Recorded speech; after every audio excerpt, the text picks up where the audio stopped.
कोटड़ी में सिंधियाना news network के reporter Hasnain Ali Soomro मूजिब सिंध के बर्ख अदीब शाइर लेखक कानूनदान उस्ताद सरवर नवाज़ बुघी जी पहिरीं वर्सी ईमान आर्ट्स काउंसिल और बज़्म ग़ालिब मलकानी सगा शाह कोटड़ी पारां अॼु ख़ुदा जी वसंदी कोटड़ी में मल्हाई वई, जंहिंजी सदारत ईमान आर्ट्स काउंसिल जे सरपरस्त डॉक्टर बरकत लगारी कई। ख़ास मेहमान सरवर नवाज़ फाउंडेशन के चेयरमैन एडवोकेट नूर मोहम्मद आरई, अल्ताफ़ मलकानी, दीदार शाम, तारिक आकाश, अजीज़ भट्टी, काजी बदर, मोहम्मद इब्राहिम बुगियो, महबूब सिंधी, मुबारक अहमदानी, अलादीन डिंगर, मंजूर चांडियो, जुल्कार अली हालार मेहमानन में शामिल हुआ। मुकर्ररन पंहिंजी तकरीरुन में सरवर नवाज़ बुघी जी इल्मी अदबी पोरीअ ते ॻाल्हाईंदे चयो त हू हिकु अणतक ऐं अदब सां इश्क कंदड़ तख़लीकार हो।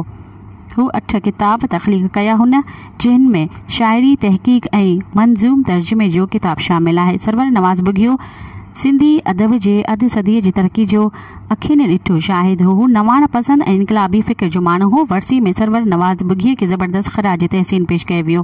तकरीब के ज़ुल्कार अली हालार, जावेद सागर, चाचे मिस्री जमाली, हारून ब्रह्माणी पिण ख़िताब कयो, जॾहिं त कमरुद्दीन लतीफ़ी शाह जूं वायूं ऐं गीत पेश कया।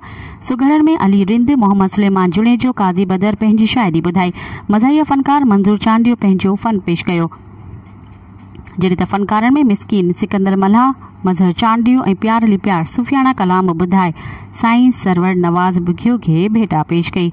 सूफ़ी इमदाद बुघियो, फ़क़ीर रजब लग़ारी, इज़हार लुंड, मोहम्मद साले, मोहम्मद रमज़ान लाहौती, अब्दुल हफ़ीज़ बुघियो, मुख्तियार अहमद लग़ारी समेत केतिरनि ई शाइरनि, अदीबनि, फ़नकारनि शिरकत कई।